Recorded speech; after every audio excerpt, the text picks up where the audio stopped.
नमस्कार दोस्तों, आज की कहानी है बहू इस घर में बेटी पैदा करने का रिवाज नहीं। कहानी पसंद आए तो कहानी को लाइक और चैनल को सब्सक्राइब जरूर करें।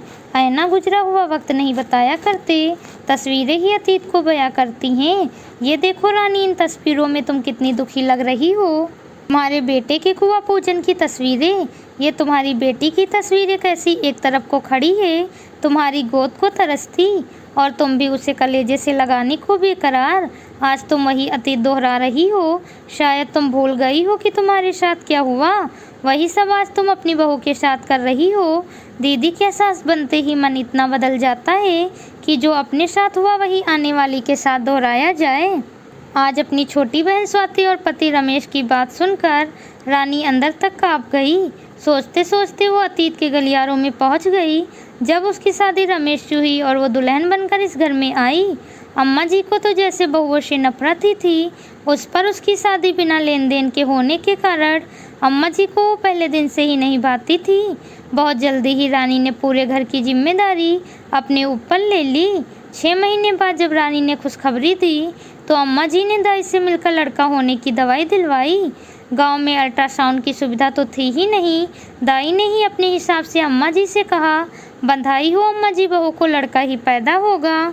उस दिन से अम्मा जी उसके साथ थोड़ा ठीक से पेश आने लगी।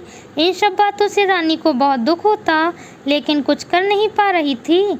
9 महीने बाद रानी ने सुंदर सी बेटी को जन्म दिया। अम्मा जी ने तो पूरा घर सिर पर उठा लिया। दाई तो डर के मारे अम्मा जी के सामने ही ना आई। अम्मा जी तो उस नवजात को अनाथ आश्रम छोड़ने चल दी। उस दिन किसी तरह हिम्मत करके रमेश ने अम्मा जी के हाथ पैर जोड़े।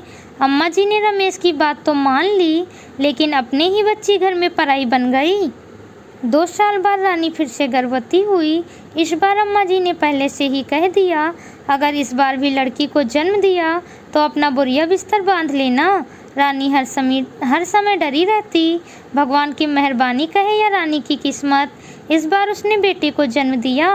बेटे के पैदा होने की खुशी में अम्मा जी ने बड़ी दावत करी, कुंवर पूजन भी रखा। जहाँ बिटिया माँ की गोद को तरसती रहती, वहीं वो छोटे भाई को माँ की गोद में देखकर आंसू भर बोलती, मुझे माँ की गोद क्यों नहीं मिलती।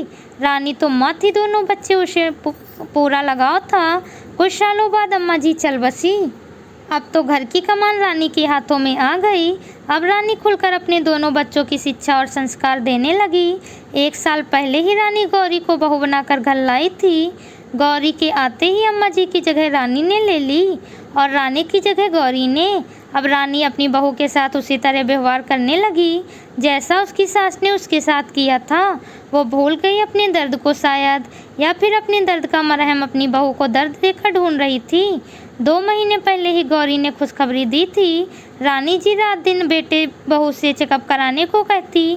गौरी बहू अब तक तो सब सहन कर रही थी, लेकिन अब वो चेकअप के लिए तैयार नहीं थी। रमेश ने कितना समझाया कि तुम क्यों पाप का भागी बनना चाहती हो। रानी यही जवाब देती, इस घर में बेटियां पैदा होने का रिवाज नहीं। आज रमेश जी ने रानी जी की छोटी बहन स्वाति को बुलाया था कि वो ही रानी को समझाए। स्वाति ने आते ही रानी जी के सामने उस समय की कुछ तस्वीरें रखी, जिनमें पहले उनके चेहरे की वो उदासी उस मुस्कान से भी नहीं छुप रही थी जो उन्होंने जमाने के लिए अपने चेहरे पर चिपका रखी थी। देखो दीदी, याद आया वो समय जब आप अम्मा जी के जुल्मों से परेशान थी।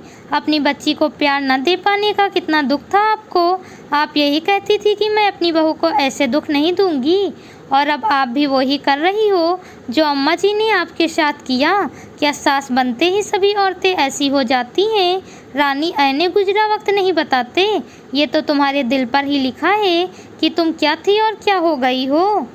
तुम्हारे इस रूप को देखकर कोई नहीं कहेगा कि तुमने क्या सहा है, सब यही कहेंगे कि तुम क्या कर रही हो, तुम क्यों इतना बदल गई हो। मुझे मेरी वही भोली और मासूम रानी चाहिए, ये अम्मा वाला रूप नहीं चाहिए। पति और बहन की बात कानों में पड़ी तो रानी जी वर्तमान में वापस आई। शायद जो कुछ मेरे साथ हुआ वो मैं औरत की नीयत समझ बैठी थी। मुझसे गलती हो गई जो मैंने ये समझा कि बहू तो होती ही है सास की जायज़ नाजायज़ बात मानने के लिए। मुझे माफ़ कर दो, आप दोनों ने मेरी आंखें खोल दी, मेरा घर टूटने बिखरने से बचा लिया। मैं आज ही गौरी बहू से भी माफ़ी मांग लूँगी। रानी जी की बात सुनकर रमेश के दिल को बहुत सुकून पहुंचा। वो रानी जी को गले लगाकर बोले, मुझे मेरी रानी वापस मिल गई, मुझे और कुछ नहीं चाहिए। रानी जी ने भी रमेश जी के सीने से लगकर अपनी आदत की माफ़ी मांगी और बोली कि मैं इस उम्र में भी बहू के साथ बहू बनकर रहूंगी और अपने पुराने दिनों को फिर से जीऊंगी। आज आपने मेरे अतीत से मेरा पुनर्मिलन करा दिया। अब रानी और गौरी सास बहू की तरह नहीं बल्कि माँ बेटी की तरह रहने लगी।